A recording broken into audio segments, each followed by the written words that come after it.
بسم الله الرحمن الرحيم. அல்ஹம்துலில்லாஹ். கண்ணியத்திற்குரிய பெரியோர்களே, தாய்மார்களே, சகோதர சகோதரிகளே, நரகிற்கு அழைக்கும் நவீன கலாச்சாரம் என்கின்ற தலைப்பு வழங்கப்பட்டிருக்கிறது. இதிலே கலாச்சாரம் என்றால் என்ன, அதிலும் நவீன கலாச்சாரம் என்பது என்ன, அந்த நவீன கலாச்சாரங்கள் இந்த மனித சமுதாயத்தை நரக படுகொலிக்கு எவ்வாறு அழைத்து செல்கிறது என்பதை பற்றி அறிந்து சொல்லப்படுகின்ற செய்திகளை விருப்பு வெறுப்பில்லாமல் அதை ஏற்றுக்கொண்டு செயல்படுத்த வல்ல ரஹ்மான் நம் அனைவரையும் ஆக்கி அருள்வானாக. ஒரு மனிதனுடைய நடை, உடை, பாவனை, பார்வை, பேச்சு, நடவடிக்கை, பழக்க வழக்கம், இதிலே எந்தெந்த செயல்கள் எல்லாம் புதுமையாக செய்யப்பட்டு அதில் மக்களிடத்தில் வரவேற்பை பெறுகிறதோ அதுதான் கலாச்சாரம். ஒருத்தர் வேஷ்டி கட்டி வாழ்ந்துகிட்டு இருக்கிறாங்க, கொஞ்ச நாள் கழிச்சு அதை ரெண்டா கிழிச்சு ஓரமாக அடிச்சு ஒரு ஸ்டைல கட்டுறாங்க. அதை என்ன பண்றாங்கன்னா அதை மூட்டி லுங்கியாக போடுகிறார்கள். இதற்கு சமூக அங்கீகாரம் கிடைக்கிறது. இப்ப அது லுங்கி கலாச்சாரமாக மாறிவிடுகிறது.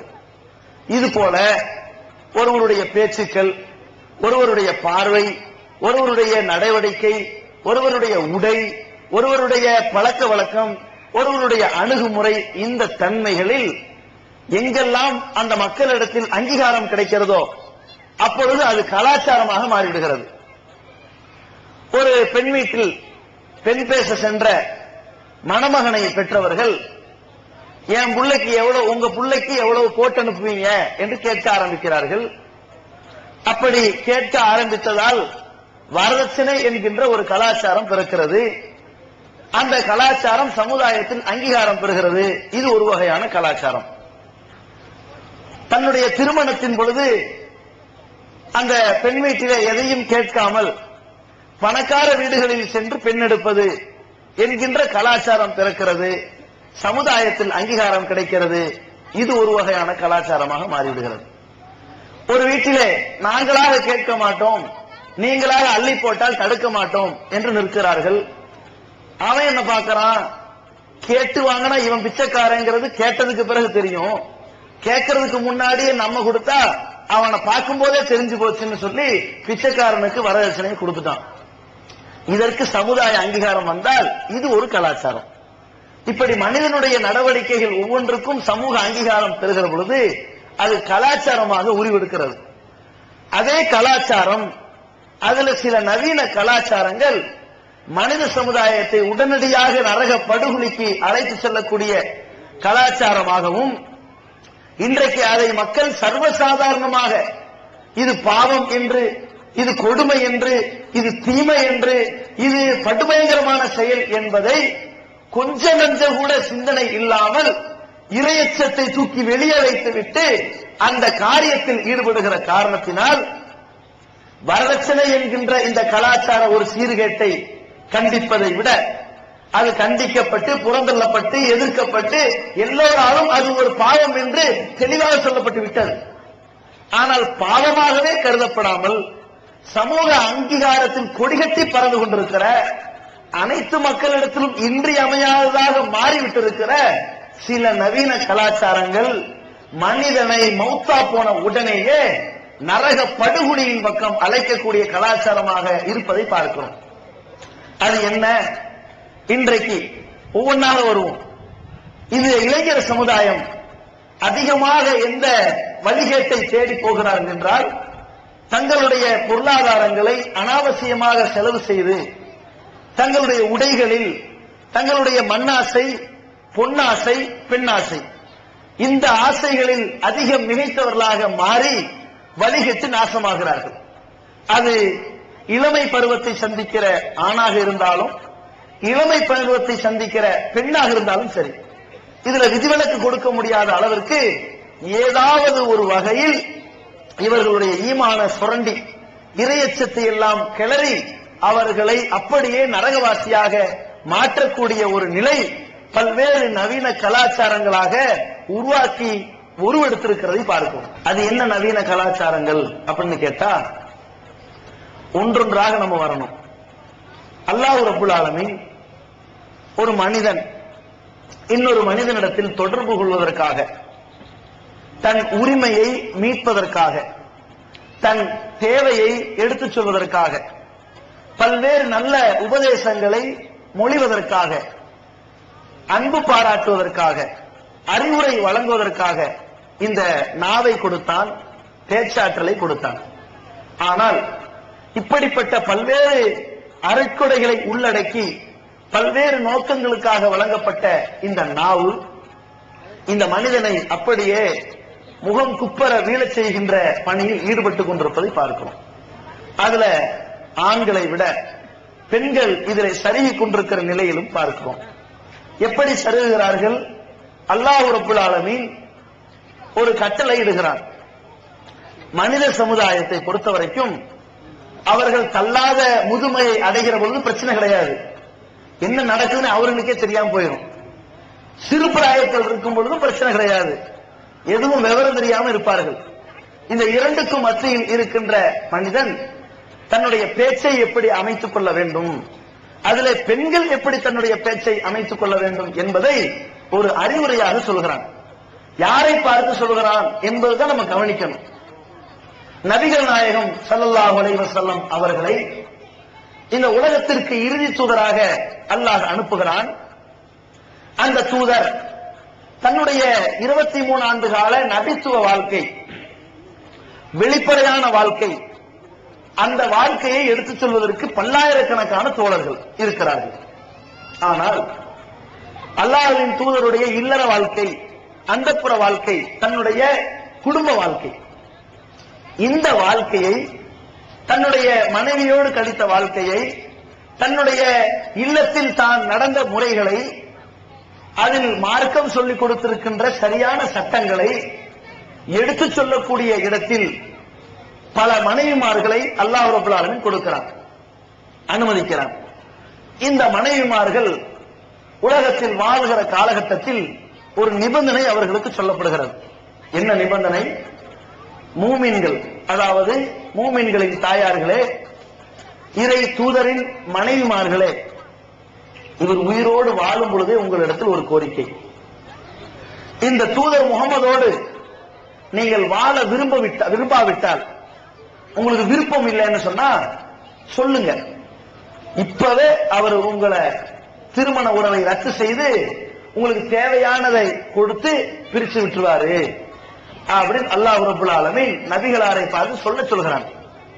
ஆனால் அல்லாஹ்வின் தூதர் அவர்களின் மனைவிமார்களாக இருந்தவர்கள், துணைவியார்கள், அல்லாஹ்வின் தூதருக்கு பிறகு வேறு யாரையும் திருமணம் முடிக்க கூடாது.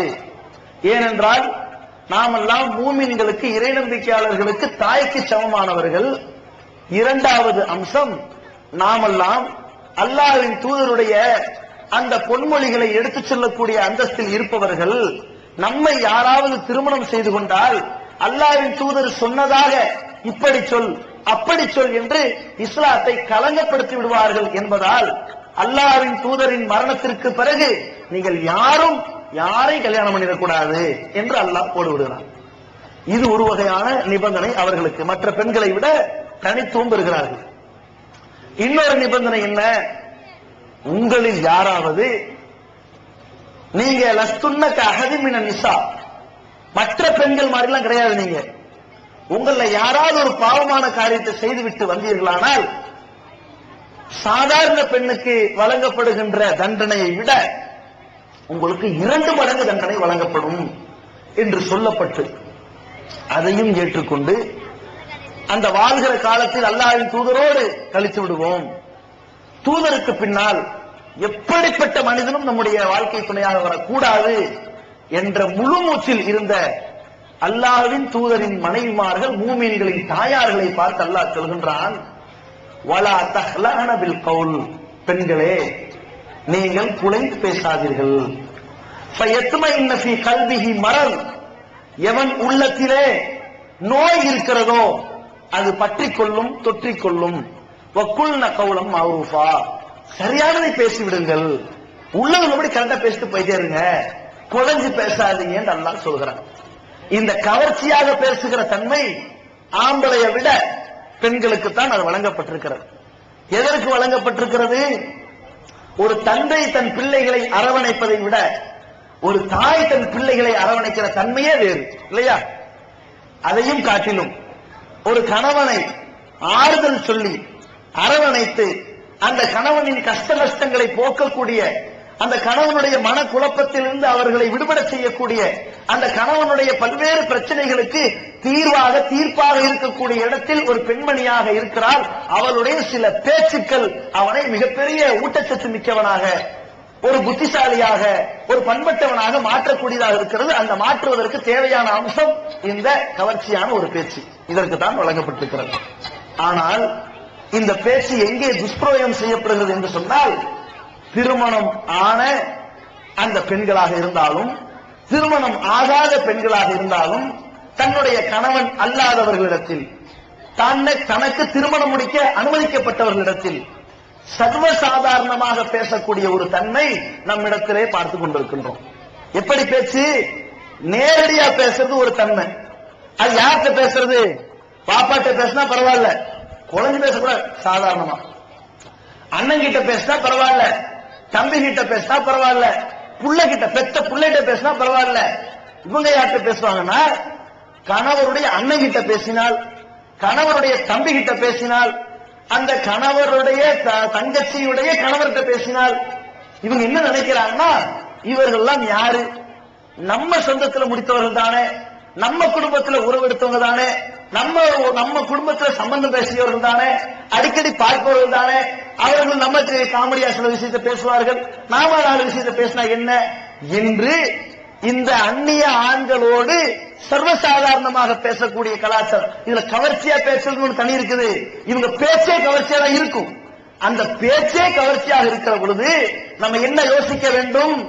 நபியின் மனைவிமார்கள் எந்த ஆணையும் ஏறெடுத்து பார்ப்பதற்கு தடை செய்யப்பட்டவர்கள், அந்த தோழியர்களிடத்தில் பேசுவதாக இருந்தால் மற்ற சகாபாக்கள் ஒரு திரைக்கு அப்பால் பேச வேண்டும் என்று சொல்லப்பட்ட பெண்களுக்கே இந்த சட்டம் குலைந்து பேசாதீர்கள் என்று வருகிற பொழுது, இன்றைய காலத்திலே இருக்கின்ற பெண்களில் சிலர் அந்நிய ஆண்களோடு, ஆடவர்களோடு சர்வ சாதாரணமான முறையிலே குலைந்து பேசக்கூடிய தன்மை பார்க்கின்றோம். வீட்டுக்கு வரக்கூடிய எலக்ட்ரிக் வேலை செய்யக்கூடியவனாக இருந்தாலும், கேஸ் சிலிண்டர் வைக்கக்கூடியவனாக இருந்தாலும், கேபிள் டயர் மாட்டக்கூடியவனாக இருந்தாலும், ஆட்டோ ஓட்டுநராக இருந்தாலும், மளிகை கடைக்காரனாக இருந்தாலும், பால் கடைக்காரனாக இருந்தாலும், உங்களுக்கு என்ன பேச்சு?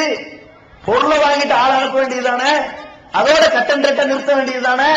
இன்னைக்கு பல பெண்கள் ஆட்டோக்காரனோட ஓடி போறாங்கிற பஞ்சாயத்தை கேள்விப்படுறோமா? இருக்கிற பால்காரனோட ஓடி போறாங்கிற பஞ்சாயத்தை கேள்விப்படுறோமா?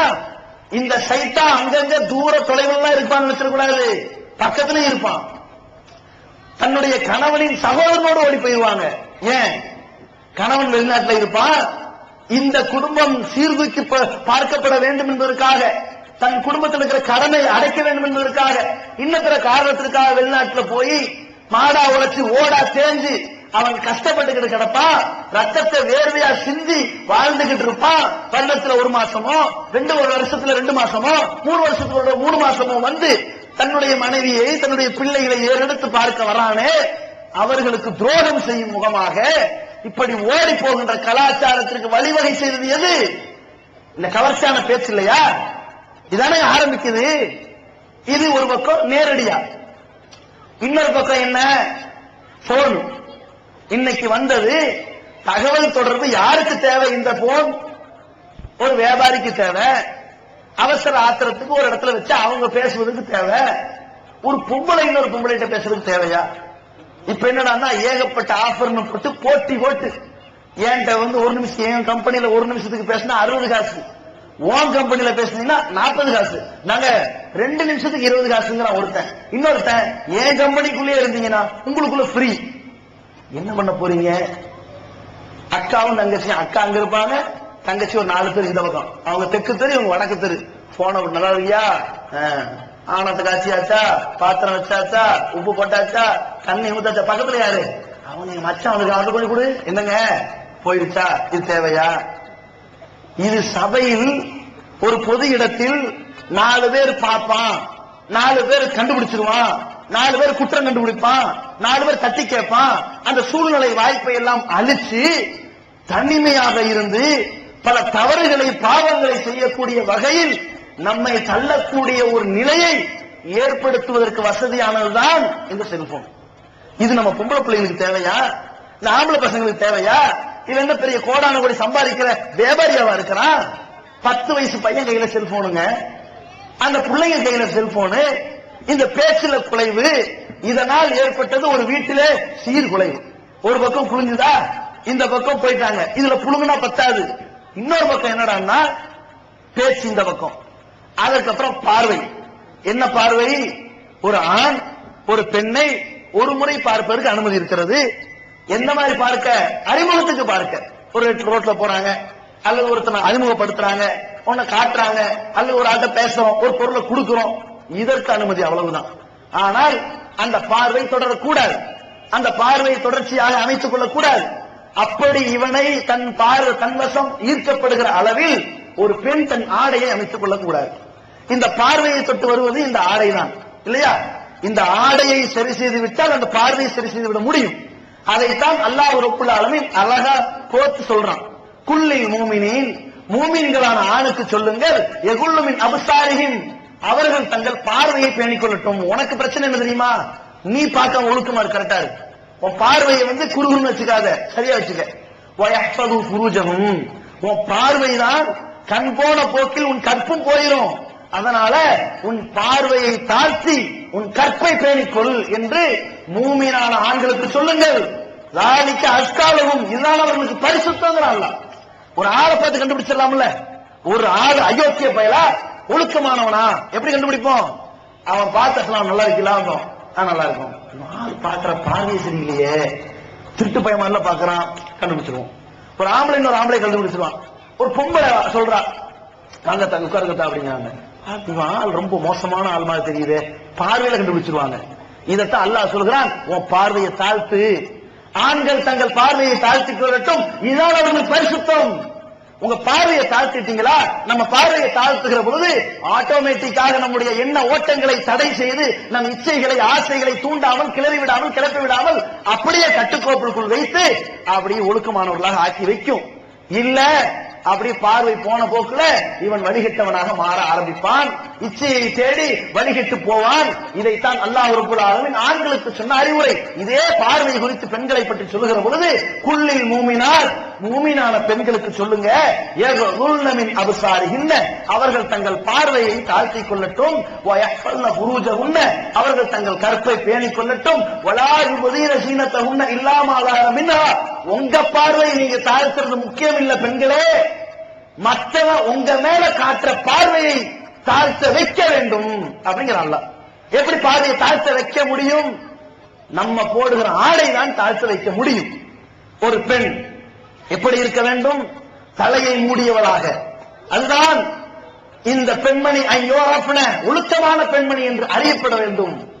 வலா யூதைன், இந்த பெண்ணை யாரும் சீண்ட மாட்டான், ரேக்கிங் செய்ய மாட்டான், கேலி பேச மாட்டான், கிண்டல் அடிக்க மாட்டான் என்ற ஒரு பாதுகாப்பை தருகின்ற இந்த முக்காடு இருக்க வேண்டும்.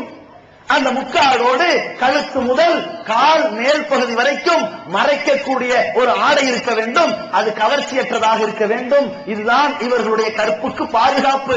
உங்கள் பார்வையை நீங்கள் தாழ்த்திக் கொள்வது மட்டும் போதாது, அடுத்தவன் உங்க மேல காட்டுற பார்வையை தாழ்த்த வையுங்க, அதற்காக உங்க ஆடையை இப்படி போட்டுக் கொள்ளுங்கள் என்று அல்லாஹ் ரப்பல் ஆலமீன் சொல்கின்றான். இந்த பார்வையை தாழ்த்து வைக்கிற விஷயத்துல பெண்கள் சருகி போவதை பார்க்கிறோம். அதிலே ஒரு கலாச்சாரம் இழுத்துச் செல்கிறது. என்ன கலாச்சாரம்? ஆடைகள், இறுக்கமான ஆடைகளை போட்டு அந்த ஆணை அப்படியே வழிகேட்டிலே தள்ளக்கூடிய வகையிலே இறுக்கமான ஆடைகள். அந்நிய ஆண்கள் ஒரு பக்கம், வீட்டில் இருக்கின்ற திருமணத்திற்கு அனுமதிக்கப்பட்ட சில ஆண்கள் இன்னொரு பக்கம். இந்த இரண்டு வகையான ஆண்களையும் வழிகேட்டில் தள்ளக்கூடிய இந்த ஆடை கலாச்சாரம் எப்படி போயிடுச்சு? ஆண்களை பாத்தீங்கன்னா இவங்க கலாச்சாரம் முன்னேறிட்டு வருது, இது நல்ல நவீன கலாச்சாரமா வருது. எப்படி? ஆரம்ப காலத்துல ஆம்பளை எப்படி போட்டான் ட்ரெஸ்? ஒரு பனிய, ஒரு அரை டவுசர் தான் இருந்துச்சு, அது கீழே கீழங்கி இருந்துச்சு, அப்புறம் அரை டவுசர் இந்த மாதிரி வகை. நாளடைவில் அவன் வைக்கப்படுறான். பனியன் ஒரு கை பனியனா வச்சா என்ன, கை வச்ச பனியன் போடுறான், நாளடைவுல கை வச்ச சட்டை போடுறான். அந்த கலாச்சாரம் முன்னேற்றம் அடைஞ்சு நம்ம முழுக்கை சட்டை போடணும்னு நினைக்கிறான். முழுக்கை சட்டை போட்ட 100 பேருக்கு மத்தியில அரக்கை சட்டை போட்ட ஒரு ஆளை பார்த்து என்ன சொல்லுவோம், இவ்வளவு பெரிய கூட்டத்தோடு இருக்கே, ஒரு கண்ணியமா வரமாட்டீல, இது இவன் என்னங்க மாறுதல தலையா, அதை பார்த்து வித்தியாசமா தெரியுது. அந்த அளவுக்கு இவன் மாறிக்கிட்டே வரான். அரை ட்ரவுசர் போட்டவன் ஃபுல் பேண்ட் போட விரும்புறான், பேண்ட் போட்டு செருப்பு போட விரும்பினவன் ஷூவை போட்டு அதுலயும் சாக்ஸ் போட்டு அதையும் மறைச்சிட்டான். என்ன தெரியுது, அல்லாஹ் பெண்களுக்கு எதை மறைக்க சொன்னானோ அந்த சட்டை இங்க பேணப்பட்டு ஆம்பளை எல்லாம் மறைச்சிட்டான். பொம்பளை என்னடான்னா அப்படியே இறுகிருச்சு. அல்லாஹ்வுடைய தூதர் ஸல்லல்லாஹு அலைஹி வஸல்லம் அவர்களிடத்தில் ஒரு மனிதர் வருகிறார், வெளியூர்ல இருந்து வருகிறார். பார்ப்பதற்கு கண்ணங்கரேன் என்ற முடி இருக்கிறது, வெளியூர்கார் மாதிரி தெரியல, பயண கலைப்பு இல்ல, பளிச்சுன்னு இருக்கிறார், வெள்ளை ஆடையோடு இருக்கிறார். இவர் யாரு? சஹாபாக்கள் ஒரு குழப்பத்தில் தத்தளிக்கப்படுகிறார்கள். இந்த தோழர் அல்லாஹ்வின் தூதருக்கு முன்னால் அமர்ந்து, அல்லாஹ்வின் தூதரே, ஈமான்னா என்ன, இஸ்லாம்னா என்ன, இந்த பல கேள்விகள்லாம் கேட்கிறாங்க. கேட்ட வரிசையில பஹ்பிர்னி அலாமத்து ஸாஆ, இந்த உலகம் ஒரு நாள் அழிக்கப்படும் அல்லவா, அந்த அழிக்கப்படுகின்ற நாள் எப்பொழுது என்பதை உங்களுக்கு சொல்ல முடியாது. எனவே அந்த அழிக்கப்படுகின்ற நாளுக்கான அறிகுறிகள் என்ன என்று கேட்கிறார்கள். அல்லாஹ்வின் தூதரவர்கள் அல்லாஹ்வுடைய இறை செய்தி அப்படியே பகருகிறார்கள். அன் தரல் உராத் அல் ஹுஃபாத், நீங்கள் பார்ப்பீர்கள் ஆடை இருந்தும் நிர்வாணிகளாக சிலர் திரிவார்கள். இப்படிப்பட்டவர்கள் ஆரியாத்துன் நிர்வாணிகளாக, காசியாத்துன் இறுக்கமான ஆடைகளை அணிந்தவர்களாக, துன்யா இப்படிப்பட்ட இறுக்கமான ஆடைகளை அணிந்து உலகத்தில் வாழ்பவர்கள் ஆரியாத்துன் ஆகிறார், நிர்வாணமாக மறுமையிலே எழுப்பப்பட்டு நரக படுகொலைக்கு செல்வார்கள்.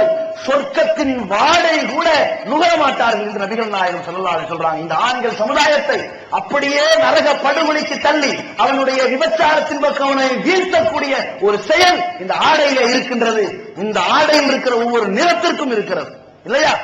ஒரு கருப்பு பெண்ணாக இருந்தாலும் சரி, வெள்ளையாக இருக்கிற பெண்ணாக இருந்தாலும் சரி, அவங்க போடுகிற ஆடை ஆளை மாற்றி விடும். ஆள் பாதி ஆடை பாதி. ஆள்கிட்ட இருக்கிற அழகை விட ஆடைகளை கோட்டுகிற அழகை தான் இவன் கவரப்படுகின்றான், அதோடு வலையில் விழுந்துகிறான், வாழ்க்கையிலே மாண்டு விடுகின்றான். எப்படி? இந்த ஆடையில சுடிதாருங்கிற பேர்ல வச்சாங்க. சுடிதார்ல என்ன பண்றாங்க? இப்ப லேட்டஸ்ட் மசக்கலி, அதுக்கப்புறம் பட்டியாலா, இப்படி ஏகப்பட்ட யாலா எல்லாம் வந்துருச்சு. ஆனா என்னடா இதெல்லாம் கேட்டா, அந்த ஆடை இருக்கும், கை கொசுவல மாதிரி இருக்கும். யாரு பார்க்க போறா? கைய ஊர்ல இருக்கிறவன் பார்க்க போறான். இது தேவையா? இதான் ஒழுக்கமா? இதுதான் மறைப்பா? இதுதான் ஆடையின் லட்சணமா? இது என்னங்க ஆடை? இது என்ன ஒழுக்கம்? இதெல்லாம் ஒரு பெண்ணுக்கு சரியான ஒரு பண்பு தானே இந்த ஆடை போடுவது? கேட்டா நாங்க வீட்டுக்குள்ளதானே இருக்கிறோம், யாரு பார்க்க போறா? எங்க வீட்டுக்கார தவிர வேற எவனும் ஏன் எடுத்து பாத்திர மாட்டானே அப்படின்னா சொல்லுங்க, பிரச்சனை இல்லை. அந்த வீட்டுக்குள்ள அந்த புர்காவை போட்டு, ஃபர்தாவை போட்டு, கோசாவை அணிஞ்சு வெளியே போய் தான் பழக்கம். நாங்க வீட்டுல இருக்கும் பொழுது இந்த ஆடையை வேற எந்த ஆணும் பார்க்க மாட்டான். அப்படி இருந்தா ஓகே. அதே நிலையாக இருக்கிறதா? இந்த ஆடையை போட்டு பக்கத்து வீட்டுல போய் ட்ரெஸ் பாத்தீங்களா, மேல் வீட்டுக்கு போய் ட்ரெஸ் பாத்தீங்களா, கீழ் வீட்டுக்கு போய் ட்ரெஸ் பாத்தீங்களா என்று ஊருக்கெல்லாம் பொம்பளை பிள்ளைகளுக்கு தான் அலங்காரம் காட்டிட்டு வந்துடுறாங்க. சொந்தக்கார வீட்டுக்கு போறேன்னு போறாங்க. சொந்தக்காரர் வீட்டுல சொந்தக்கார அம்மா இருந்தா பரவாயில்ல, அவன் தூரத்து சொந்தம், அவன் தம்பியுடைய தம்பியுடைய தம்பின்னு ஒருத்தர் நிற்பான். அந்த சைத்தானுக்கு இந்த ஆடை பார்க்கணும் அவசியமா இருக்கிறதா இல்லையா? நம்ம என்ன நினைக்கிறோம்னா, அவர் யாரு? அவர் தொழுகிறாரே, அவர் நோன்பு வைக்கிறாரே, தொழுவார், நோன்பு வைப்பார், எட்டியும் பார்ப்பார், ஓடி கூட்டிட்டு போயிடுவார். நம்ம யோசிக்கணுமா இல்லையா? சைத்தா எங்க இருக்கிறான்? நம்மள்ட்ட இருக்கிறான், அவங்கள்ட்ட இருக்கிறான். அப்பப்ப சீண்டுவதற்காக இருக்கிறான். அந்த சீண்டுகிற வாய்ப்பு கிடைத்தா சீண்டு விட்டுருவான். அங்க எச்சரிக்கையா இருக்க வேண்டியது யார்? அல்லாஹ் தன் திருமறை குர்ஆன்ல குறிப்பிடுகிறான், உண்மையான இறை நம்பிக்கையாளன் யார் தெரியுமா? சைத்தான் எப்பொழுதெல்லாம் சீண்ட ஆரம்பிக்கிறானோ உடனே விழிப்புணர்வு பெற்று விடுவான். அவன் தான் உண்மையான இறை நம்பிக்கையாளன். அப்படிப்பட்டவனாக எல்லாம் இருக்கணும். நம்ம எப்பொழுதெல்லாம் இந்த பார்வை, நம்முடைய ஆடை, நம்முடைய தன்மை, ஒழுக்கம் அப்படியே தடமுரண்டு நம்மளை நரகத்தின் பக்கம் இழுத்து செல்லுதுன்னு பார்த்துட்டு உஷாராக இருக்க வேண்டிய கடமை நமக்கு இருக்கிறது அல்லவா? ஒரு பாலத்துல போறோம், அந்த பாலத்தில் இருக்கிற சின்ன கயிறு, அதை பிடிச்சாச்சு, அப்படியே நகர்ந்துகிட்டு போறோம், எங்கே கயிறு அவிழ்ந்து விடுமோ என்று எச்சரிக்கை உணர்வு இருப்பது போல இந்த உலகத்திலே வாழ்கிற ஒவ்வொரு நிலையிலும் கழுத்துல கத்திதான், எந்த சந்தர்ப்பத்திலும் இழுத்துட்டு போயிரும். நம்ம எச்சரிக்கையா இருக்கிறோமா? நம்முடைய பெண்களை, நம்முடைய பிள்ளைகளை அப்படி எச்சரிக்கை உணர்வோடு வளர்க்கிறோமா? அல்லாஹ் நாளைக்கு விசாரிப்பானா இல்லையா? குல்லுக்கும் ராயின், உங்களில் ஒவ்வொருவரும் பொறுப்பாளர், குல்லுக்கும் மஸ்ஊலுன் ரஅய்யத்திஹி, உங்களில் ஒவ்வொருவரும் தனக்கு வழங்கப்பட்ட பொறுப்பை பற்றி அல்லாஹ்விடத்தில் விசாரிக்கப்படுவீர்கள். தாய், உங்கள் பிள்ளைகளை எப்படி வளர்த்தீர்கள் விசாரிக்கப்படுவீர்கள். தகப்பனார், உன் பிள்ளையை எப்படி உருவாக்கினாய் விசாரிக்கப்படுவார். அந்த கணவன் தன் மனைவியை எப்படி கட்டி காத்தான் விசாரிக்கப்படுவான். இந்த மனைவி தன் கணவனுக்கு நன்றி உள்ளவளாக எப்படி வாழ்ந்தால் விசாரிக்கப்படுவாள். அந்த சகோதரியை இந்த சகோதரன் எப்படி அரவணைத்து பக்குவப்படுத்தி வைத்திருந்தான் விசாரிக்கப்படுவானா இல்லையா? இப்படி எல்லாம் பலதரப்பட்ட விசாரணை இந்த பொறுப்பாளர்களுக்கு இருக்கிறது என்று அல்லாஹ்வுடைய தூதர்கள் சொல்லக்கூடிய இந்த விஷயத்தை கவனத்தில் வைத்து நம்முடைய வாழ்க்கையை சரி செய்ய வேண்டும்.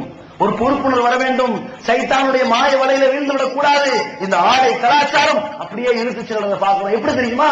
அடுத்தவர்களுக்காக வாழக்கூடிய தன்மை மக்கள்கிட்ட வந்து விட்டது. நம்ம அடுத்தவங்க நம்மளை வாக்கு புகழணும், பெருமை பாராட்டணும், நல்லா இருக்கிறதுன்னு சொல்லணும், அதற்காக நம்ம என்னையும் செய்வோம் என்று போகிறார்கள். இந்த ஆடை கலாச்சாரம் இப்படியே தள்ளுகிறது. அப்ப இந்த ஆடையை பொறுத்த வரைக்கும் இதுல ஒழுக்கம் பேணக்கூடியவர்களாக இருக்க வேண்டும். அதுல ஒரு இரையச்சம் இருக்கணும். எங்கெல்லாம் இந்த கலாச்சாரம் நம்மை சீரழித்து போகிறதோ அங்கெல்லாம் அதிலிருந்து நம்மை கட்டி காக்கக்கூடிய ஒரு அம்சம், ஒரு ஆயுதம் இரையச்சம் மட்டும்தான். அல்லாஹ்வுடைய தூதரிடத்திலே சஹாபாக்கள் கேட்கிறார்கள், அல்லாஹ்வின் தூதரே, அதிகமான மக்கள் சுவன பூஞ்சோலைகளை நுழைகிறார்கள் எப்படி என்று கேட்கிறார்கள். அப்படி அதிகமான மக்களை சொர்க்க பூஞ்சோலையிலே நுழைவிக்கக்கூடிய செயல் என்ன? தக்வல்லாஹ், அல்லாஹ்வின் மீது கொண்ட அச்சம்தான் சுவன பூஞ்சோலையில் நுழைவிக்க செய்கிறது. வேற என்ன? ஹுஸ்னு குல்கின், நல்ல குணம்தான் என்று சொல்கிறார்கள். இந்த இரையச்சம் இருக்கிறது அல்லவா, இந்த இரையச்சம் இருந்து விட்டால் அல்லாஹ்வுடைய கிருபையினால் ஒரு இன்பமயமான ஒரு நிரந்தரமான உலகம் அங்கே கிடைக்கும். அந்த மறுமையில் நிம்மதியான ஒரு வாழ்க்கைக்கு சொந்தக்காரர்களாகி விடலாம். இந்த உலகத்தில் சொற்பமான ஒரு வாழ்க்கை, ஒரு சோதனையான வாழ்க்கை கட்டம், அதிலே தப்பித்து விடலாம். யோசித்து பாருங்கள். ஒரு நேரத்தில் ஒரு பெண்மணி வருகிறார். அந்த பெண்மணியை சஹாபாக்கள் பார்த்து பேசுகிறார்கள். சொர்க்கத்திற்கு முன்மாராயம் சொல்லப்பட்ட ஒரு பெண்ணை உனக்கு நான் சொல்லித் தரட்டுமா? ஒரு நபித்தோழர் இன்னொரு நபித்தோழரிடம் கேட்கிறார். யார் அப்படின்னு கேட்கிற பொழுது இந்த நபித்தோழர் சொல்கிறார், இதோ இந்த பெண்ணை பாருங்கள், இம்ரஅத்து சௌதா, இதோ இந்த பெண் இருக்கிறார், கருப்பு நிற பெண். இந்த பெண், இவர்தான் சொர்க்கத்திற்கு நன்மாராயம் சொல்லப்பட்டவர் அப்படிங்கிறாங்க. இவங்க அப்படி என்ன காரியம் பண்ணாங்க? சொர்க்கவாசி, வாழும் சொர்க்கவாசியா இருக்கிறாங்களே, என்ன காரியம் பண்ணாங்க என்று அந்த தோழர் கேட்கும் போது நபிகள் நாயகம் ஸல்லல்லாஹு அலைஹி வஸல்லம் அவர்களோடு நடந்த சம்பவத்தை இந்த தோழர் விளக்குகிறார். அத்தத் இலைஹி நபி ஸல்லல்லாஹு அலைஹி வஸல்லம், அல்லாஹ்வின் தூதரிடத்திலே இந்த பெண் வந்தார். வந்து அல்லாஹ்வின் தூதரிடத்திலே கேட்டார், அல்லாஹ்வின் தூதரே, நான் வலிப்பு நோயால் கஷ்டப்படுகின்றேன்.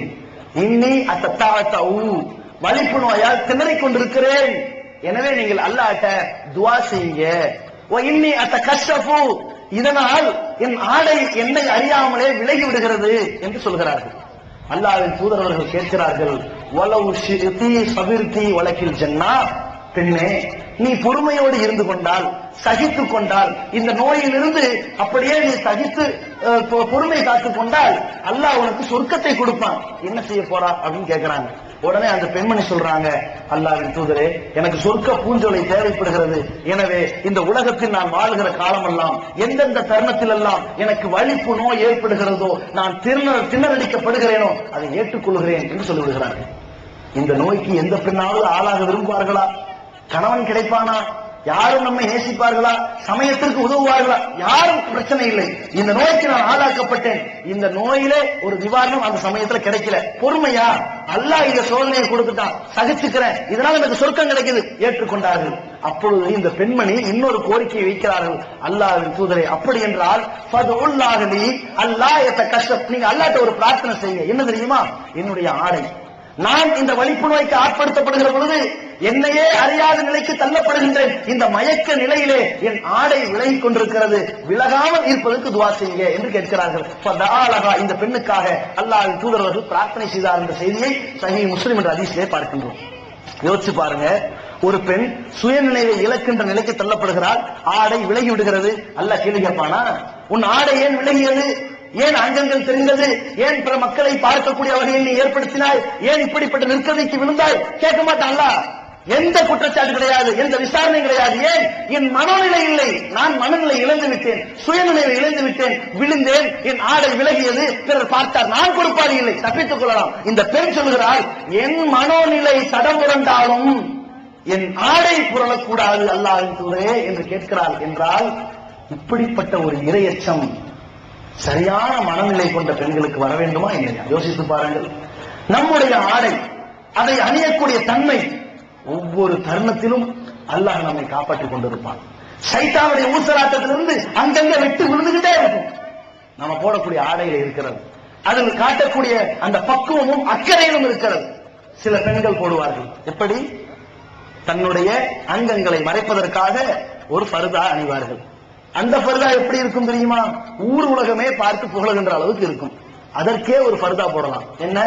அதுல ஜிகு ஜிகுண்டு 4 சமுக்கி வச்சு, அதுல வெள்ளை கலரு, ஒரு கை ஒரு மாதிரி, இந்த கை ஒரு மாதிரி. அந்த பர்தாவை பாத்தீங்கன்னா அது இறுக்கி டைட்டா நைட்டி மாதிரி போட்டு இதுக்கு ஒரு பர்தா போடுற மாதிரி லட்சணத்துல, இது பர்தாவா அல்லது அதுக்கு வேற என்ன பேர் சொல்றதுன்னு தெரியல. அந்த மாதிரி குட்டப்பாவாடை போட்டுட்டு அதை பர்தான் நாங்களும் கருப்பை பேணுகிறோம்டா. இது என்ன? இது இதான் ஒழுக்கமா? இது ஃபேஷன் ஆக்கிறது. இதை பார்த்து இன்னொரு ஆளு, கெட்ட கலாச்சாரம் தானே, இதை பார்த்து அப்படியே மத்தவங்க காப்பி அறியலாம். நம்மளும் தான் போடுறோம், பிச்சைக்காரமா இருக்கு பர்தா அப்படி நினைச்சுக்கிட்டு, சாதாரணமா இருக்குல்ல, இதை தூக்கி கடாசிட்டு பர்தா அப்படி லேட்டஸ்ட் ஆகி போச்சுல, எதுல விலைவாசி கூட்டலாம் பார்க்கலாம்.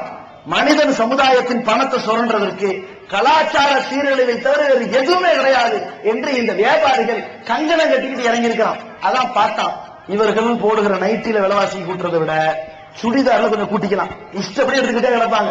எந்த அளவுக்கு எடுப்பாங்க? இன்னைக்கு காலைல ஒண்ணு எடுத்திருப்பாங்க, மறுநாள் பார்ப்பாங்க இதுக்கு ஷால் செட் ஆகலையே கலரு, நாளைக்கு அந்த ஷால் ஒண்ணு எடுக்க போவாங்க, அந்த ஷால் தனியா கிடைக்காது, அதுக்கு ஒரு சுடிதார் வாங்கணும்பாங்க. இந்த செருப்புக்காக வேண்டி காலை வெட்டுற கதையா, அதுக்குன்னு ஒரு சுடிதாரே வாங்கிட்டு வந்துருவாங்க. அந்த லட்சத்துல போறாங்களா, அதுல கொஞ்சம் விலைவாசி கூட்டியிருப்பான். அதுக்கப்புறம் என்ன? இந்த பர்தாவுக்குன்னே விலைவாசி கூட்டியிருக்கும். 5000 ரூபாய், 6000 ரூபாய், 10,000 ரூபாய், 12,000 ரூபாய். என்ன?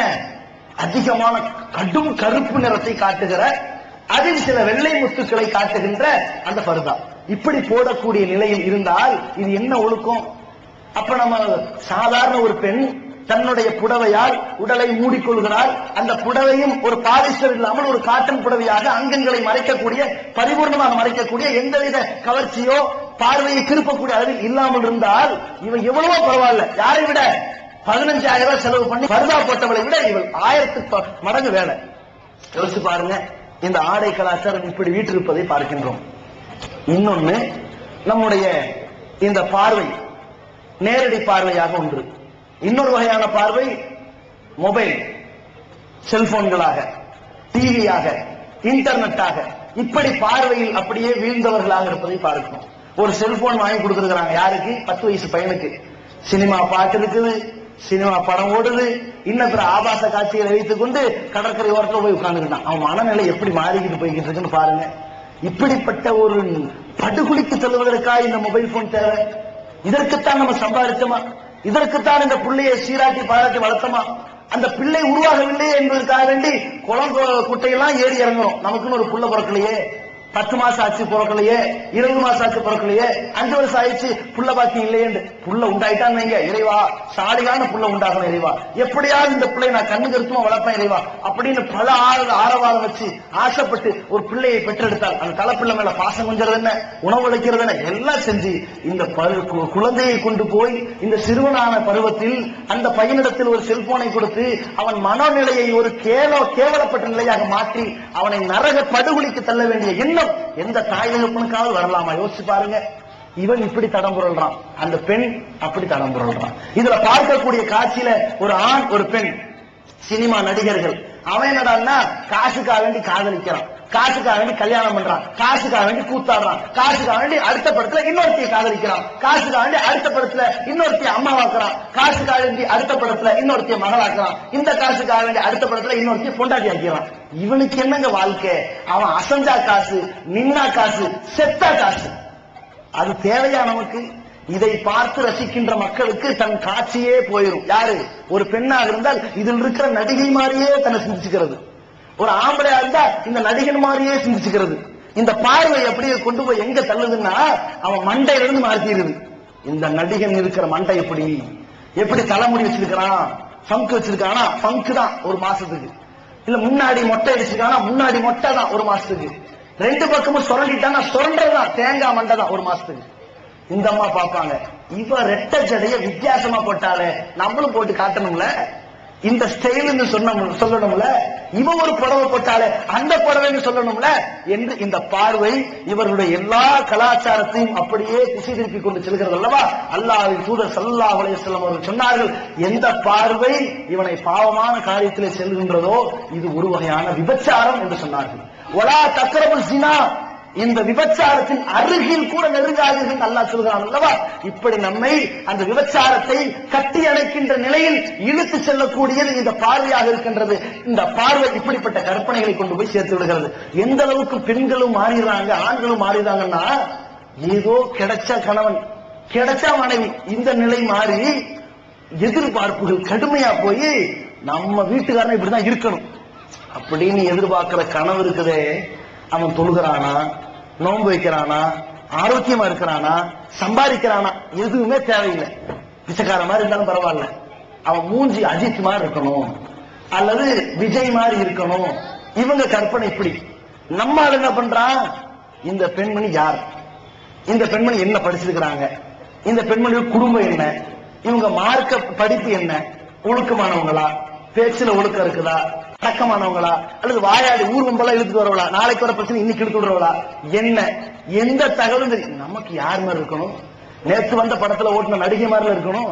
இந்த கனவுலயே இவன் இருக்கிறான். இந்த பார்வை அவன் எதிர்பார்ப்பை வைத்துக் கொண்டு கடைசியில என்ன மாதிரி தள்ளுது தெரியுமா, ஆசை 60 நாள் மோகம் 30 நாளுங்கிற அதே குரங்கு புத்தியில கல்யாணம் பண்ணி முடிச்ச உடனே இந்த நடிகை மாதிரி இந்த மூஞ்சி இல்லையே, இன்னொரு நடிகை வந்துருவாள் சினிமாவில. இவன் வாழ்க்கை அப்படித்தானே, அவனை மாதிரியே கண்டதே காட்சி கொண்டதே குழம்பு காட்சியை மாத்திக்கிட்டே இருக்க பார்க்கலாம். இந்த பொண்டாட்டியை பிடிக்கிற இன்னொரு பொண்டாட்டியை தேடிடுறான், இன்னொரு பெண் பக்கம் நாடிடுறான். இந்த நிலைக்கு இவனை தள்ளியது இந்த பார்வையா இல்லையா? அல்லாஹ் ரப்புல் ஆலமீன் ஒரு மனிதனை பார்த்து அறிமுகம் பெற்றுக்கொள்ள இந்த கண் பார்வையை கொடுத்தான். இது எவ்வளவு பெரிய அருட்கொடை, கொஞ்சம் யோசிச்சு பாருங்க. இந்த அருட்கொடை இல்லாதவன் எப்படி திணறிக் கொண்டிருக்கிறான் யோசிச்சு பாருங்க. ஒரு கண் தெரியாதவன் நிற்கிறான். அவன் பிறந்த நேரத்தில் தாய் தகப்பனார் 2 ஆண்டுகள் அவனை சீராட்டினார்கள். தன் தாய் 2 ஆண்டுகள் பாலூட்டினார்கள், கொஞ்சினார்கள். பெற்றெடுத்த தாயின் முகத்தை அவனால் பார்க்க முடியவில்லை. ஏன்? அவன் குருடராக இருப்பதால். பல ஆண்டுகள் வளர்த்தெடுத்தார். தன் தந்தை அரவணைத்து பேச ஆரம்பித்தார். அந்த தந்தையை இவனால் பார்க்க முடியவில்லை. ஏன்? இவன் குருடராக இருந்ததால். இவனுக்கு நாளை ஒரு நல்ல நிலைக்கு வருகின்றான், படிப்பில் கல்வியில் முன்னேறுகின்றான், 4 இடத்திலே பதக்கம் பெறுகின்றான். அந்த பதக்கத்தை வாங்குகிறான். இந்த பதக்கத்தை அவனால் பார்க்க முடியவில்லை, இவன் குருடனாக இருந்ததால். இந்த பதக்கத்தை வாங்கி ஒரு பக்கம் திருமணம் முடிக்கின்றான். இவனுக்கு பெண் பேசுகிறார்கள், பெண்ணை பற்றி சொல்கிறார்கள். மூக்கு கொஞ்சம் நீளம் என்று ஒரு சாரார், கருப்பு என்று ஒரு சாரார், நெட்டை என்று ஒரு சாரார், கட்டை என்று ஒரு சாரார், குண்டு என்று ஒரு சாரார், ஒல்லி என்று ஒரு சாரார். எவ்வளவு பேசினால் என்ன, என் பொண்டாட்டி எப்படி இருப்பாள் எனக்கு தெரியாது. ஏன்? நான் குருடனாக இருப்பதால். திருமணம் ஆகிறது. இவனும் நல்ல செல்வத்திற்கு சொந்தக்காரனாகிறான். ஒரு வீடு கட்டுகிறான். 4 பேர் சொல்வார்கள், இதோ இந்த ரூம் இப்படி இருக்கிறது, இந்த கழிவறை அப்படி இருக்கிறது, இந்த போர்ட்டிகோ இப்படி இருக்கிறது, இந்த பெட்ரூம் இப்படி இருக்கிறது என்றெல்லாம் சொல்வார்கள். எந்த அறை எப்படி இருக்கிறது என்றே தெரிய முடியாமல் தடவி தடவி தன்னுடைய இல்லத்திலே உறங்கிக் கொண்டிருக்கின்றானே அவன் இருப்பான். தான் கட்டிய வீட்டை ரசிப்பதற்கு 1000 பேர் வந்தார்கள். தன் வீடு எப்படி இருந்தது என்ற கனவு இல்லத்தை கூட பார்க்க முடியாத அளவிற்கு ஒருவன் இருப்பான். அவன் குருடனாக இருந்ததால். இந்த 2 அருட்கொடையாக இருக்கின்ற 2 கண்ணை பெறாத காரணத்தால், கண் பார்வையை பெறாத காரணத்தினால் இத்தனை இழக்கின்றான். தனக்கு ஒரு குழந்தை பிறக்கிறது. 4 பேர் சொல்வார்கள், குழந்தை அப்படியே அப்பா ஜாடையில, தன் ஜாடையே தனக்கு தெரியாது, பிறகு என்ன அப்பா ஜாடை? இல்ல குழந்தை கொஞ்சம் அம்மா ஜாடையில தெரியாது, அம்மாவை பற்றி தெரியாது. இந்த குழந்தை அதனுடைய மூக்கு அப்பா ஜாடை, வாய் அம்மா ஜாடை, கலர் அம்மா மாதிரி, அவங்க குடும்ப சாயல் எல்லாம் ஒட்டி இருக்கு, எதுவுமே தெரியாது. என் குழந்தை என்னை அழைப்பான், நான் அவனை அரவணைப்பேன், என் பிள்ளையை நான் ஏறெடுத்து பார்த்ததில்லை. இதுதான் நிலை. யோசித்து பாருங்கள். இவன் படுத்த படுக்கையில இருப்பான். இவன் நன்றாக இருக்கிறானா, உடல்நலம் சரியாக இருக்கிறதா என்று 1000 பேர் விசாரிக்க வருவார்கள். நம்மை அளவு விசாரிக்க வருகிறார்களே, இவர்கள் யார் என்று கூட இவனால் பார்க்க முடியாது. ஏன்? இவனுக்கு அந்த கண் பார்வை என்ற அருட்கொடை கிடைக்கவில்லை. இந்த அருட்கொடையை இழந்தவன் எப்படி திணறிக் கொண்டிருக்கிறான். ஆனால் இதை பெற்ற நாம் இந்த அருட்கொடையை சரியான முறையிலே பயன்படுத்த முடியாமல் தகுதியற்றவர்களாக இருந்து கொண்டு தங்களுடைய பார்வையை தாழ்த்தாமல் அந்த பார்வையினால் கேடு கெட்டவர்களாக வாழ்ந்து கொண்டிருக்கிறோம், நடத்தை கெட்டவர்களாக மாற பார்க்கின்றோம். அந்த பார்வையிலே நாம் விழுகிறோம் அல்லது பிறரை விழச் செய்கிறோம் என்றால் நம்முடைய இந்த அருட்கொடையை பற்றி அல்லாஹ் விசாரிப்பானா மாட்டானா? யோசித்து பாருங்கள். இது ஒரு பக்கம். பழக்க வழக்கம் என்ன? நம்ம யார்கிட்ட பழகணும், யார்கிட்ட பழகக்கூடாது, அல்லாஹ் ரப்பல் ஆலமீன் எது ஹலால் எது ஹராம்னு பிரித்து கொடுத்திருக்கிறான். நபிகள் நாயகம் ஸல்லல்லாஹு அலைஹி வஸல்லம் எது அனுமதிக்கப்பட்டது எது தடுக்கப்பட்டது தெளிவாக சொன்னார்கள். எப்படிப்பட்ட தெளிவு! தனிமையிலே ஒரு ஆண் ஒரு பெண் இருப்பது, இதில் தான் பழக்க வழக்கம். இந்த கலாச்சாரம் தான் இன்னைக்கு எப்படி வீற்றிருப்பது தெரியுமா? ஒரு காலம் இருந்தது, கல்விக்கூடங்கள், ஆண் செல்லும் கல்விக்கூடங்களில் ஆண்கள் மட்டும் படிப்பார்கள், பெண்ணுக்கான கல்விக்கூடங்களில் மகளிர் மட்டும் படிப்பார்கள். இன்றைக்கு கோ எஜுகேஷன் என்ற பெயரிலே 2 பேரையும் உட்கார வைத்து பல மணி நேரம் பார்க்கக்கூடிய நிலையிலே தள்ளி கடைசியிலே இந்த பெண் பல ஆண்களை பார்க்கக்கூடிய நிலையிலும் அந்த ஆண்கள் பல பெண்களையும் பார்க்கக்கூடிய வகையிலும் இவர்களுடைய அந்த வயதை, அந்த டீன் ஏஜ் என்று 13 வயசிலிருந்து 19 வயசையும் பால்படுத்தக்கூடிய இந்த நிலைக்கு இந்த கோ எஜுகேஷன் கலாச்சாரம் தள்ளி கொண்டிருக்கிறதா இல்லையா? இன்றைக்கு கணக்கெடுக்கிறார்கள், கேரளாவிலே ஒரு பெண்களுடைய கணக்கெடுக்கிறார்கள். அந்த பெண்கள் பாலியல் பலாத்காரத்திற்காக ஆளாக்கப்படுகின்றார்கள், சில பெண்கள் கற்பழிக்கப்படுகிறார்கள். காரணம் யார் மூலமாக தெரியுமா? இவர்களின் ஆடையின் அலங்காரத்தின் மூலமாக. இதைவிட முக்கிய காரணம், இவர்களோடு நெருங்கி பழகிய ஆடவர்கள் யார்? தன்னுடைய வகுப்பறை மாணவர்கள், இன்னொரு சாரார் தன்னுடைய ஆசிரியர்கள், இன்னொரு சாரார் தன்னுடைய சொந்தக்காரர்கள், தன் தாயின் தூரத்து சொந்தம், தன் தந்தையின் தூரத்து சொந்தம் என்று ஆண் முகங்களாக வீடு தேடி வந்தவர்கள். இவர்களால் பாலியல் பலாத்காரத்திற்கு திணிக்கப்பட்ட சிறுமியர்கள் கதறிக்கொண்டு வருகிறார்கள் என்றால் இத்தனைக்கும் காரணம் நாம் யாரிடத்தில் பழகிறோம், நம் பிள்ளைகளை யாரிடத்திலும் அன்பு காட்ட வைக்கின்றோம். அந்த நபர் திருமணம் முடிக்க நிரந்தர தடை செய்யப்பட்டவரா அல்லது தற்காலிக தடை செய்யப்பட்டவரா அல்லது நிரந்தரமாக அனுமதிக்கப்பட்டவரா கண்டுபிடித்தோமா? யோசித்து பாருங்கள். அதென்ன நிரந்தர தடை, தற்காலிக தடை, நிரந்தர அனுமதி, அது எப்படி அப்படின்னு கேட்டா, தன்னை பெற்றெடுத்த தகப்பனார் நிரந்தரமாக தன் பிள்ளையை மகளை கல்யாணம் பண்ணவே முடியாது, இது நிரந்தர தடை. தான் பெற்றெடுத்த பிள்ளை நிரந்தர தடை, தன்னுடைய அண்ணன் நிரந்தர தடை, தன் தம்பி நிரந்தர தடை, தன் அண்ணனுக்கு பிறந்த மகன் நிரந்தர தடை திருமணம் முடிக்க, தன்னுடைய தங்கைக்கு பிறந்த மகன் நிரந்தர தடை, இப்படி எல்லாம் வருகிறது. எது தற்காலிக தடை? நாம் ஒருவரை திருமணம் முடித்திருக்கிறோம், அவருடைய தம்பி நமக்கு தற்காலிக தடை. அந்த திருமணத்திற்கு பிறகு அந்த அண்ணன் இறந்து விட்டால் அந்த தம்பியை மீண்டும் நமக்கு திருமணம் முடித்து வைக்கிறார்கள். இப்பொழுது அவன் நமக்கு அனுமதி ஆகிவிடுகின்றான். இது தற்காலிக தடை. எப்பொழுது தற்காலிக தடை? அண்ணனோடு நாம் குடும்பம் நடத்தி கொண்டிருக்கிற பொழுது அந்த தம்பியை திருமணம் முடிக்க இயலாது, இது தற்காலிக தடை.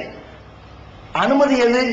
ஒரு ஆண் இன்னொரு பெண்ணை கல்யாணம் முடித்துக் கொள்ளலாம், இவளுக்கு திருமணம் ஆகவில்லை, இந்த பெண்ணை எந்த ஒரு ஆணும் கல்யாணம் முடித்துக் கொள்ளலாம் என்கின்ற நிரந்தர அனுமதி பெற்றவர்கள் இருப்பார்கள். இப்படிப்பட்ட நிலையில் இருக்கக்கூடிய ஒரு தருணத்துல பெற்றோர்கள் என்ன யோசிக்கணும்? இந்த பெண்ணை நாம யாரோடு பழக வைத்துக் கொண்டிருக்கிறோம்?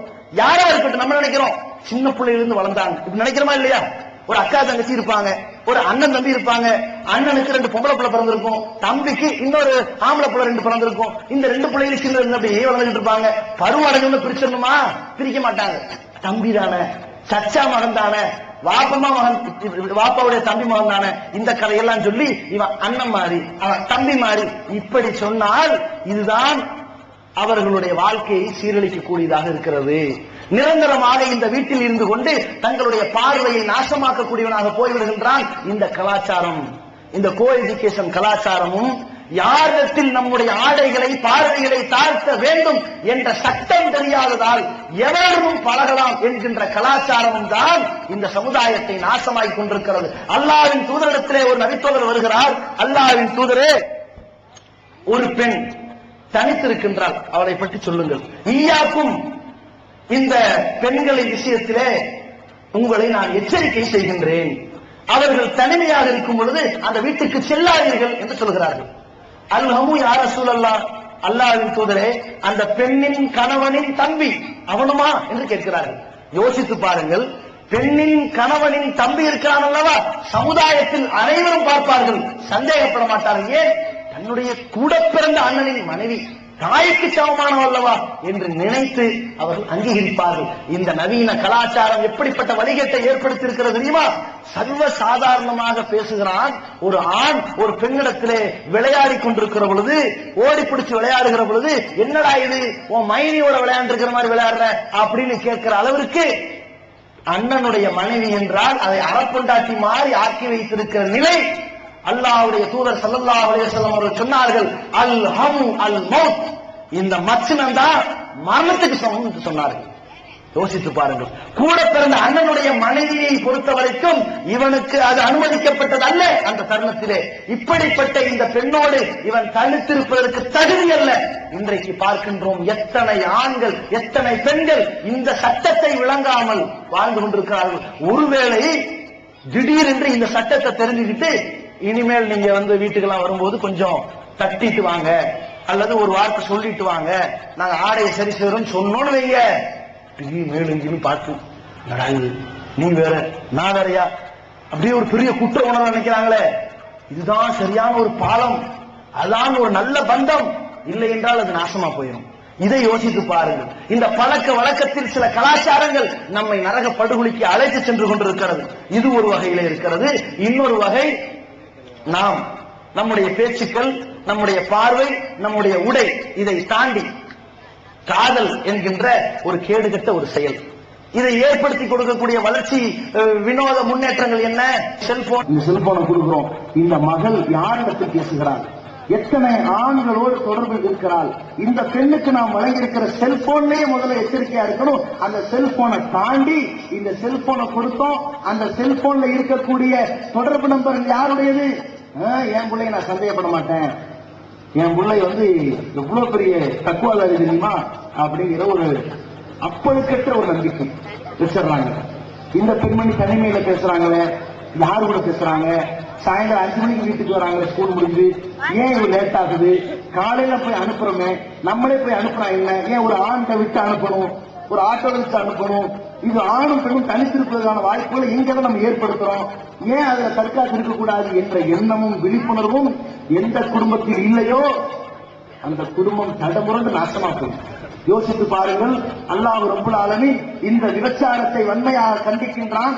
நபிகள் நாயகம் ஸல்லல்லாஹு அலைஹி வஸல்லம் அவர்கள் இந்த மானக்கேடான செயல் தன் சமுதாயத்தில் அரங்கேறுகிற பொழுது இதற்கான தண்டனையை சபையில் வைத்து அனைத்து மக்களையும் பார்க்க வைத்து அதை கொடுக்கிறார்கள். விபச்சாரம் செய்த ஒரு தம்பதியராக இருந்தால், திருமணம் முடித்தவனாக இருந்தால் அவனை கல்லெறிந்து கொலை செய்யக்கூடிய தண்டனையை நிறைவேற்றக்கூடிய வகையில், அதே போல திருமணம் ஆகாதவன் விபச்சாரம் செய்தால் 100 கசையடியை கொடுக்கிற பொழுது அப்படியே எந்த பயம் இல்லாமல் தைரியத்தோடு கனிவு காட்டாமல், கரிசனை காட்டாமல், கருணை காட்டாமல் அவனுக்கு தண்டனை நிறைவேற்றி பொதுமக்கள் எல்லோரும் பார்த்து இப்படிப்பட்ட செயலில் ஈடுபட்டவர்கள் கேவலப்பட்டவர்கள் என்று உணரும் முகமாக அல்லாஹ்வுடைய தூதர் ஸல்லல்லாஹு அலைஹி வஸல்லம் அவர்கள் இந்த தண்டனையை நிறைவேற்றுகிறார்கள். மக்களிடத்தில் விழிப்புணர்வு ஏற்படுத்துகிறார்கள். அன்றைக்கு குற்றவியல் சட்டங்கள் இருந்தது, அதை நடத்தினார்கள். இன்றைக்கு நம் நாட்டில் அது இல்லை. ஆனால் இப்படிப்பட்ட நிலையில் நம் சமுதாயம் போய்கொண்டிருக்கிறதே. ஒன்றை யோசித்து பாருங்கள். குற்றவியல் சட்டங்கள் இருக்கிற காலகட்டத்திலாவது 100 கசையடை தப்பித்து விடுவான், அல்லது கல்லால் எரிந்து கொலை செய்யப்பட்டால் அதோடு என் வாழ்க்கை முடிந்து விடுகிறது, பிரச்சனையும் முடிந்து விடுகிறது. ஆனால் இந்த உலகத்திலே இந்த விபச்சாரத்திற்கு ஆட்படுத்தப்பட்டவனாக ஒரு ஆணோ ஒரு பெண்ணோ மாறிவிட்டால், அந்த பாவத்தை செய்துவிட்டால், இந்த துரோகத்தை புரிந்துவிட்டால், இந்த கேடு கெட்ட காரியத்திற்காக அல்லாஹ் ரப்பல் ஆலமீன் மன்னரையிலே வேதனை செய்வான். இப்படிப்பட்ட வேதனை தெரியுமா?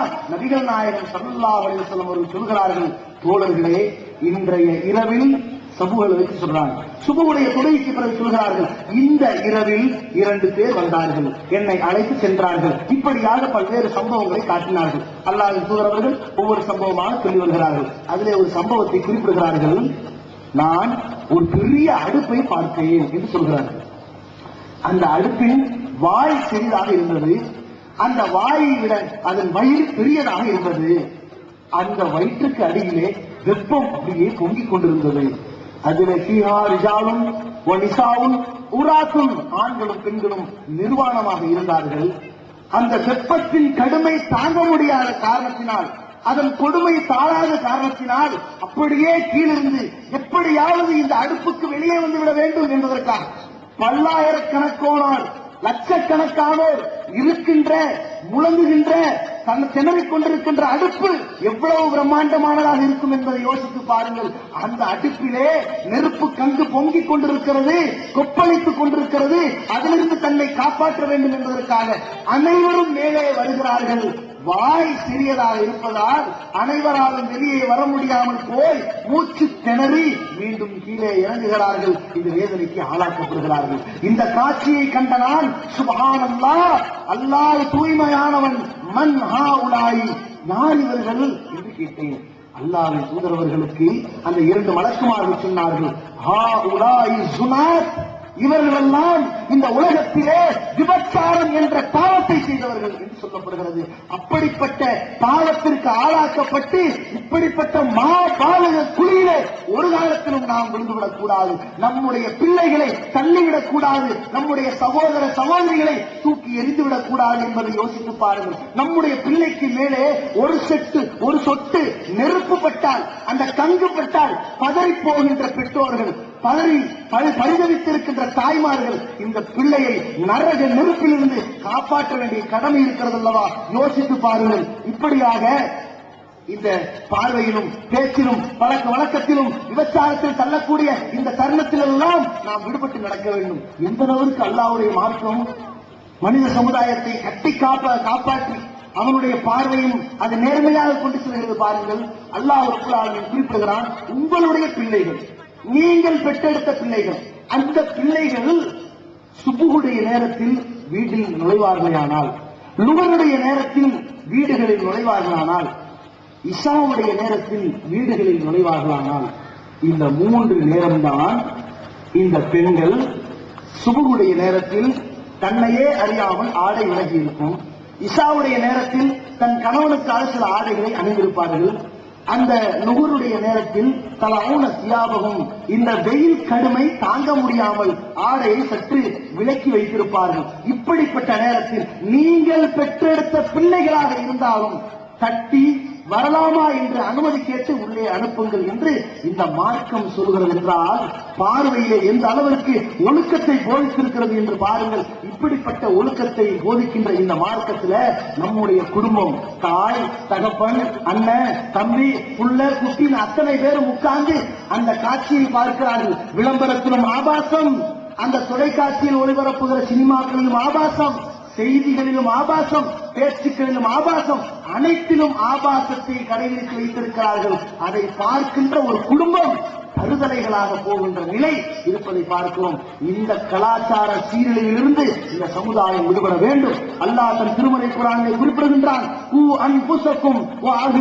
நாரா, மக்களே, உங்களையும் உங்கள் குடும்பத்தாரையும் நரக நெருப்பிலிருந்து காப்பாற்றிக் கொள்ளுங்கள். இந்த நரக நெருப்பு என்பது சாதாரணமானது கிடையாது. அந்த நரகத்தை நாம் எவ்வாறு மூட்டிக் கொண்டிருக்கிறோம் என்று தெரியுமா? எரி கற்களால் மூட்டிக் கொண்டிருக்கிறோம். இரும்பை பழுக்க வைப்பதற்கே வெப்பம் அதிகம் தேவைப்படுகிறது. கற்களை எரிக்க வைப்பதென்றால் எந்த அளவுக்கு வெப்பம் தேவைப்படும்? அந்த கற்களையும் மனிதனையும் இடையில் வைத்து எரித்துக் கொண்டிருக்கிறோம். அந்த இடத்திலே நரக படுகொலைக்கு தள்ளப்படக்கூடிய ஒரு பாவி தூக்கி எறியப்படுவான். அந்த மலக்குமார்கள் விலங்கிட்டு தூக்கி எறிவார்கள். அடையா மலாய்க்கத்தும், அதை சுற்றி மலக்குமார்கள் இருப்பார்கள். இந்த தோழர் சில ஆண்டுகள் வாழ்ந்தார், செய்த பாவத்திற்காக நரகத்திற்கு போகிறாரே என்று கரிசனை காட்ட மாட்டார்கள். அதைவா மலாய்க்கத்தும் விழால் கடுகெடுத்தவர்களாக, சிதால் கடுமை காட்டக்கூடியவர்களாக, கனத்த இதயம் கொண்டவர்களாக அந்த மலக்குமார்கள் இருப்பார்கள். அமரவும், அல்லாஹ் அவர்களுக்கு போட்ட உத்தரவு, வருபவர்கள் எல்லாம் தூக்கி நரகத்தில் வீச வேண்டும். இதுதான் அவர்கள் மீது உள்ள கடமை. சொல்லப்பட்டதை செய்து கொண்டே இருப்பார்கள். அவர்கள் கேட்கிற கேள்வி தெரியுமா? அலம் எசீக்கும் நதீர், என்ன நரகத்துக்கு வந்திருக்கிறீர்களே, உங்களுக்கு இது பாவம், இது மாபாதக செயல், இது கொடுமையானது, இது தவறானது என்று தட்டி சொல்வதற்கு, எச்சரிப்பதற்கு வந்தவர்கள் வந்தார்களா இல்லையா? ஆமாம், பலா லவ்குன்னா நஸ்மாவு, நாங்கள் அன்றைக்கே இந்த அறிவுரையை கேட்டிருந்தால், அவன் நாயக்கிலும் இதெல்லாம் பாவமானது தானே என்று நாங்கள் சிந்தித்திருந்தால், மா குன்னாபி சாதி சைடு, நாங்கள் நரகத்திலே இருந்திருக்க மாட்டோமே என்று நாளை வறுமை நாளிலே ரப்பனா அபுசர்னா வசமியனா பரிசேனா நாமல் சாலியா, இறைவா, இதோ நரக படுகொலை பார்த்து விட்டோம், தெளிவாக இதை பற்றி கேட்டுவிட்டோம், இதை பற்றி உணர்ந்து விட்டோம், ஒரே ஒரு வாய்ப்பை கொடு, உலகத்தில் போய் நாமல் சாலிகள் நல்லவர்களை செய்துவிட்டு வருவோம், மூக்கினோம், நாங்கள் பொய் பேசவில்லை, உறுதியாக சொல்கிறோம் என்று சொல்வார்கள். அல்லாஹ் சொல்வான், இந்த நரகவாசிகளை நாம் நாடு இருந்தால் வேற மாதிரி இருந்திருக்கும். உனக்கு கொடுத்த வாழ்க்கை என்ன, இந்த காலக்கெடு என்ன, உத்தரவு என்ன, எதை செய்ய வேண்டும் என்று சொன்னேனோ அதை செய்தாயா, எதை செய்யக்கூடாது தடுத்தேனோ அதை செய்யாமல் தவிர்ந்தாயா? அல்லாஹ் விசாரிப்பான். அந்த விசாரணை தீர்ப்பு நாளில் நரக படுகொலைக்கு செல்லக்கூடிய பட்டியலில் நம் பிள்ளைகள் வந்துவிடக் கூடாது, நம் சகோதரர்கள் வந்துவிடக் கூடாது, நம் பெற்றோர்கள் வந்துவிடக் கூடாது, இந்த சமுதாயம் வந்துவிடக் கூடாது என்பதில் அக்கறை காட்டி பெண்களுக்கும் ஆண்களுக்கும் அறிவுரை வழங்கக்கூடிய ஒரு பணியை அனைவரும் மேற்கொள்வோம். வல் மூமினூன வல் மூமினாத், இந்த பாவத்திலிருந்து விடுபட செய்வதற்கு ஒரே ஒரு வழிமுறை என்ன தெரியுமா? வல் மூமினூன வல் மூமினாத், மூமினான ஆண்களும் மூமினான பெண்களும் பாதுஹும் அவுலியாஉ பாதின், சிலர் சிலருக்கு உற்ற நண்பர்கள். என்ன காரணத்தினால்? யஅ்முரூன பில் மஅரூஃப், நன்மையை ஏவுவோம், வ யன்ஹவுன அனில் முன்கர், தீமையை தடுப்போம், வ யுகீமுன ஸலாத், தொழுகையை நிலைநிறுத்துவோம், வ யூதுன ஸகாத், ஸகாத்தை கொடுப்போம், வ யுதீஉன அல்லாஹ வ ரசூல், அல்லாஹ்வுக்கும் அவன் தூதருக்கும் கீழ்ப்படிந்து நடப்போம்.